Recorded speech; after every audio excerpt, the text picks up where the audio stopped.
So basically একটা informal ভিডিওতে একটা কোয়েশ্চেন আনসার দিতে চলে আসলাম।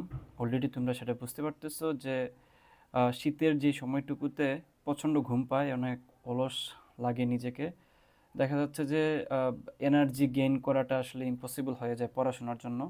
10 মিনিট 20 মিনিট 1 ঘন্টা পড়ার পরে মনে হয় যে আর সম্ভব হচ্ছে না, ঠাস করে যায় বিছানায় ঘুমিয়ে যাও। পরবর্তীতে ঘুমানোর পরে মনে হয় যে আচ্ছা 30 মিনিট পরে অথবা 1 ঘন্টা পরে আমি উঠে আবার পড়তে বসবো। কিন্তু এটা অ্যাকচুয়ালি হয় না। দেখা যাচ্ছে যে ঘুমের পরে একসাথে 3-4 ঘন্টা চলে গেছে। দেন 3-4 ঘন্টা পরে যখন তুমি মানে যেই টাইমে ঘুমানোর কথা বেসিক্যালি ওই টাইমে না ঘুমায়া যখন তুমি একটা তোমার কি বলা যায় ভিন্ন একটা সময়ে ঘুমায়া যাও, হ্যাঁ?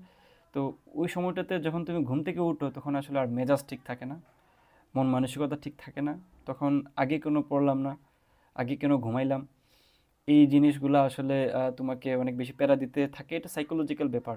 কারণ আমরা তখন আসলে মনে হয় যে আমি অলস, তারপর মন মেজাজ ঠিক থাকে না। এমনটা হয় না যে আচ্ছা ঠিক আছে আমি আগে ঘুমাইছি এখন আবার শুরু করি নতুন করে, এমনটা হয় না। তো মনে হয় যে না আমি কেন আগে সময় নষ্ট করছি, এই এই সকল ক্রিটিক্যাল থিঙ্কিং মাথার মধ্যে চলতে থাকে। এবং আলটিমেটলি পড়াশোনা হয় না, আজকে পড়বো কালকে পড়বো এইটা করতে করতে দেখা যাচ্ছে যে আহ, সেই পড়াশোনার সময়টুকু আর মানে আসে না। তো আমার কথা যেটা মানে এখন উদ্দেশ্য নিয়ে আসছে যেটা বলার জন্য যে কিভাবে তুমি কন্ট্রোল করতে পারো। দেখো, আমাদের ঘুমটাকে কন্ট্রোল করার জন্য ক্যাফিনই যথেষ্ট। ক্যাফিনে আসলে এমন কিছু তোমার উত্তেজক থাকে যেগুলো আমাদের ঘুমকে তোমার একটু নিবারণ করতে সাহায্য করে। এই জন্য কফি খাইতে পারো, ব্ল্যাক কফি অনেকটা ভালো কাজ করে। তারপর ক্যাপুচিনো খাইতে পারো। তারপর ধরো তুমি রং চা বেশি বেশি করে খাইতে পারো। হুম?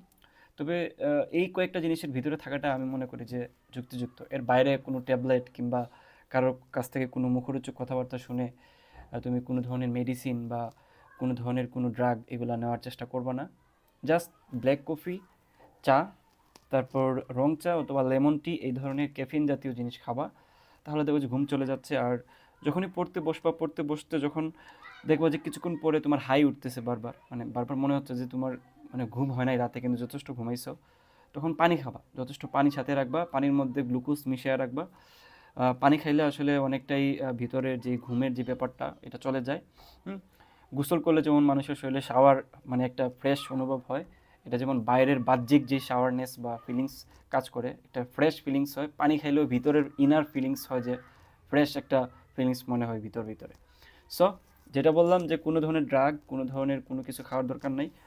আর পড়ছি, আমরাও পড়ছি ঠান্ডার সময় প্রতিদিন ফজরের রক্তে নামাজ পড়ে তারপর ঘুমাইছি, এমন হয়েছে। এটা কঠিন কিছু না। এই জন্য আমাদের কখনোই ড্রাগ খাওয়া লাগে নাই, কখনোই কোনো ট্যাবলেট খাওয়া লাগে নাই, নাথিং এলস। চাইলেই করা যায়। তোমার ভিতরে যদি জ্বালা থাকে, ভিতরে যদি তোমার আগুন থাকে, তাহলে করতে পারবা। বুঝছো? ভিতরে যদি আগুন না থাকে, ভিতরে যদি ওই বুধটুকু না থাকে যে আমি যদি এখন ঘুমাই বা এখন যদি অলসতার মধ্যে পড়ে থাকি তাহলে পরবর্তী রেজাল্ট কি হইতে পারে, আমার লাইফ কোন জায়গায় যায় পৌঁছাতে পারে, তাহলে আসলে তোমার ওই চা খায়া কিংবা ওই কফি খাওয়া লাভ নেই। কারণ চেতনা যদি না থাকে পড়াশোনার যে কেন পড়বো, আমার পড়া উচিত কিনা, তাহলে এই জিনিসগুলো যদি ক্লিয়ার না থাকো তাহলে কফি খাইও লাভ নাই, তুমি কফি খাইও ঘুমাবা, ক্যাফিন খাইও ঘুমাবা। হ্যাঁ? সো আগে be clear about yourself and be focused. আর ভালো কথা, সাস ডিমার্স যে কোর্সটা, এটাতে রেগুলার ক্লাস চলতেছে, লাইভ চলতেছে, সুন্দর মতো আগাচ্ছে, ক্লাস বলো সব কিছু বলো। তোমরা যারা ভর্তি হয় না দ্রুত ভর্তি হয়ে যাও, এখন অফার প্রাইস চলতেছে মাত্র 500 টাকা। এক্সাম ব্যাচ এবং সাস্টের ক্লাসগুলো, এবং এখানে হচ্ছে তোমার ফুল সিলেবাস করানো হবে, জানুয়ারি পর্যন্ত ক্লাস হবে। সো সবাই দ্রুত ভর্তি হয়ে যাও ভাই, যারাই আমাকে ফলো করো। অ্যাটলিস্ট ক্লাস সম্পর্কে তোমরা জানো, এখানকার যেই কোর্সটা লঞ্চ করা হয়েছে সেটা সম্পর্কে তোমরা ভালো করে জানো। সো তোমরা এটা একটু চেক আউট করে ভর্তি হয়ে যাও। আল্লাহ হাফেজ।